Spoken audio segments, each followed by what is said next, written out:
பேச்சுவார்த்தை பாகிஸ்தான் தலைநகர் இஸ்லாமாபாத்தில் நடைபெற இருக்கின்றது. இந்த பேச்சுவார்த்தை என்பது ஒவ்வொரு நாடுகளும், குறிப்பாக ஈரான் மற்றும் அமெரிக்கா ஆகிய நாடுகளுக்கிடையே முக்கிய நிபந்தனைகள் எல்லாம் விதிக்கப்பட்டு வருகின்றன. இந்த பேச்சுவார்த்தை சுமூகமாக நடைபெற வேண்டும் என்றால் ஒரு முடிவு எட்டப்பட வேண்டும். அதாவது போர் நிறுத்தம் என்பது தற்காலிக போர் நிறுத்தமாக இல்லாமல் நிரந்தர போர் நிறுத்தமாக இருப்பதற்காக முக்கிய முடிவுகள் எடுக்கப்பட வேண்டும் என்ற அடிப்படையில் ஈரான் ஒரு மிக முக்கியமான கோரிக்கையை அமெரிக்காவிடம் முன்வைத்தார்கள், நிபந்தனையாக முன்வைத்தார்கள். அதாவது என்ன நிபந்தனை என்றால், முடக்கப்பட்ட ஈரானுடைய சொத்துக்களை விடுவிக்க வேண்டும் என்பதுதான் ஈரானுடைய மிக முக்கிய நிபந்தனையாக இருக்கின்றது. அந்த நிபந்தனைக்கு அமெரிக்க ஒப்புதல் வழங்கியிருப்பதாக கூறப்படுகிறது. முடக்கப்பட்ட ஈரான் சொத்துக்களை விடுவிக்க அமெரிக்கா சம்மதம் தெரிவித்திருப்பதாக கூறப்படுது. இது மிக முக்கியமான ஒரு மாற்றமாக பார்க்கப்படுது. காரணம் என்னவென்றால், கத்தார் மற்றும் பிற வெளிநாட்டு வங்கிகளில் முடக்கப்பட்டிருந்த சுமார் $6 பில்லியன் மதிப்பிலான ஈரானுடைய சொத்துக்களை விடுவிக்க அமெரிக்கா ஒப்புக்கொண்டிருப்பது என்பது பேச்சுவார்த்தையில் நல்ல முன்னேற்றமாக பார்க்கப்படுகிறது.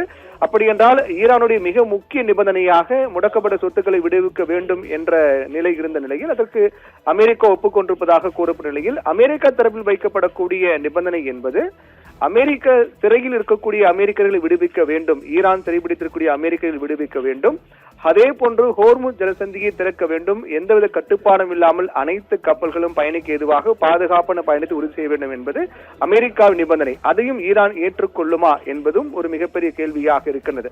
இந்நிலையில்தான் இரண்டு நாடுகளுக்கு இடையிலான போர், இரண்டு நாடுகள் என்பதை விட ஈரான் மீதான அமெரிக்க இஸ்ரேலிய கூட்டு தாக்குதல் என்பது 40 நாட்களாக நீடித்த நிலையில் 2 வார கால தற்காலிக போர் நிறுத்தம் என்பது தற்போது நடைமுறையில் அமலில் இருக்கின்றது. இந்நிலையில்தான் ஹோர்முஸ் ஜலசந்தி வழியாக கப்பல் போக்குவரத்தின் பாதுகாப்பு உறுதி செய்வது போன்ற முக்கிய நிபந்தனைகளின் அடிப்படையில் இந்த சொத்துக்கள் விடுவிக்கப்படுவதாக தகவல்கள் தெரிவிக்கப்பட்டிருக்கிறது. அதாவது ஈரானுடைய சொத்துக்களை விடுவிப்பதற்கு பின்னணியில் ஹோர்முஸ் ஜலசந்தி வழியாக கப்பல் போக்குவரத்தின் பாதுகாப்பை உறுதி செய்வது போன்ற முக்கிய நிபந்தனைகள் அடிப்படையில் தான் அமெரிக்கா இதற்கு ஒப்புதல் தெரிவித்திருக்கிறார்கள் என்று கூறப்படுகிறது. இதனுடைய பின்னணி பொறுத்தவரையில் $6 பில்லியன் நிதி முன்னதாக 2018ஆம் ஆண்டு முடக்கப்பட்டது, ஈரானுடைய சொத்துக்கள் முடக்கப்பட்டது. அதற்கு பிறகு 2023இல் கைதிகள் பரிமாற்றத்தின் போது விடுவிக்கப்பட இருந்த நிலையில்தான் இஸ்ரேல் ஹமாஸ் போர் காரணமாக மீண்டும் முடக்கப்பட்டது. அதற்கு பிறகுதான் நிதியை விடுவிக்க வேண்டும், முடக்கப்பட்ட சொத்துக்களை விடுவிக்க வேண்டும் என்பது ஈரானுடைய மிக முக்கியமான கோரிக்கை. இந்த நிதி விடுவிக்கப்பட்டாலும் உணவு மற்றும் மருத்துவம் போன்ற மனிதாபிமான தேவைகளுக்கு மட்டுமே இதை பயன்படுத்த முடியும் என்ற நிபந்தனையோடு அமெரிக்க கருவூலம் இதை கண்காணிக்கும் என்றும் எதிர்பார்க்கப்படுகிறது.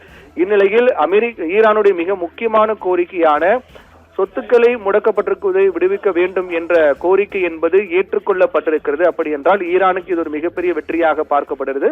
அதே போன்று இந்த பேச்சுவார்த்தையில் நல்ல முன்னேற்றம் ஏற்படுவதற்கான அறிகுறியாகவும் இது பார்க்கப்படுகிறது.